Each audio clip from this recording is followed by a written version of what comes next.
13 June Tripura বার অ্যাসোসিয়েশনের election 2026 থেকে 2028 নির্বাচনের প্রস্তুতি শুরু হয়েছে জোর কদমে। বুধবার সে কথাই জানালেন এই নির্বাচনের রিটার্নিং অফিসার পুলক দেবনাথ। ত্রিপুরা বার অ্যাসোসিয়েশনের যে 13 তারিখ 2026-2028 ইলেকশন, আমাদের লার্নেড অ্যাডভোকেট বন্ধুরা খুব স্বতঃস্ফূর্তভাবে মানে একটা উৎসবের মেজাজে এই যে 13 তারিখের ভোটটাকে একটা উপভোগ করার জন্য মুখিয়ে আছে এক কথায়। তো সেই হিসেবে আমাদের nomination paper withdrawal, nomination paper submit এবং তাদের যদি কোনো স্ক্রুটিনি হওয়া এবং সমস্ত কিছু যথারীতি খুব সুন্দরভাবে শেষ হয়েছে। 35 জন ক্যান্ডিডেট তাদের বিভিন্ন পদে তারা করছেন, তাদের নির্বাচনের প্রতিদ্বন্দ্বিতা করবেন ওনারা।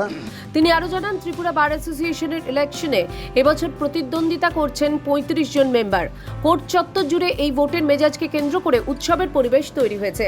আইনজীবীরা প্রত্যেকেই তাদের নিজেদের কাজ সামলে এই উদ্যোগে সামিল হয়েছেন। নমিনেশন পত্র জমা থেকে বাতিল এবং স্ক্রুটিনি নির্বাচনের আগে সব প্রক্রিয়াই সম্পন্ন হয়েছে সুষ্ঠুভাবে। নির্বাচনের পর যে কমিটি গঠন হবে সেই কমিটি ভবিষ্যতে বার অ্যাসোসিয়েশনকে সুষ্ঠুভাবে পরিচালনা করবে বলেই আশাবাদী রিটার্নিং অফিসার পুলক দেবনাথ। এই জিনিসটা খুব ভালো লাগছে, আমার ভালো লাগছে। আমার পাশে বসে আছেন রঞ্জন ভট্টাচার্য এআরও এবং ডান পাশে বসে আছেন সুজিত কুমার ব্যানার্জি, ওনারা এআরও। তো আমরা প্রত্যেকেই বেশ উপভোগ করছি। সবাই যেন 13 তারিখ ভোট দেবেন। কে জিতবে, আমাদের অ্যাডভোকেটের মধ্যেই অ্যাডভোকেটরাই জিতবেন, সেখানে কোনো অন্য কিছু নেই।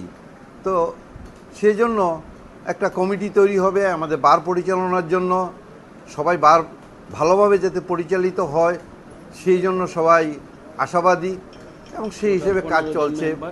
15 জন টোটাল মেম্বার, আমাদের প্রেসিডেন্ট আছে, ভাইস প্রেসিডেন্ট আছে, অ্যাসিস্ট্যান্ট সেক্রেটারি আছেন এবং বিভিন্ন মেম্বাররা আছেন। সবাই বারটাকে ভালোভাবে যাতে পরিচালনা করতে পারে সেই জন্য অ্যাডভোকেট বন্ধুরাই তাদের পছন্দের লোককে ভোট দিয়ে এই বারে পাঠাবেন। President, vice president, secretary, assistant secretary মিলিয়ে মোট 15 জন মেম্বার। আইনজীবীরা নিজেদের মধ্যে বন্ধুত্বপূর্ণ সম্পর্ক বজায় রেখে নির্বাচনে প্রতিদ্বন্দ্বিতা করবেন, যা ত্রিপুরা বার অ্যাসোসিয়েশনকে আরও শক্তিশালী করে তুলবে বলেই মনে করেন রিটার্নিং অফিসার পুলক দেবনাথ। প্রতি বছরের মতন আমাদের 8টা থেকে আমাদের একটা মিটিং হয়, সেখানে জেনারেল মিটিং হয়। সেই জেনারেল মিটিংয়ে আগের বছরের সমস্ত কর্মসূচি তুলে ধরা হয় এবং 9টা থেকে ভোট শুরু হয়ে যাবে। ঠিক 9টা থেকে টোটাল 4টা বুথ হবে, 601 জন ভোটার এবং ঠিক 1টা পর্যন্ত ভোট হবে।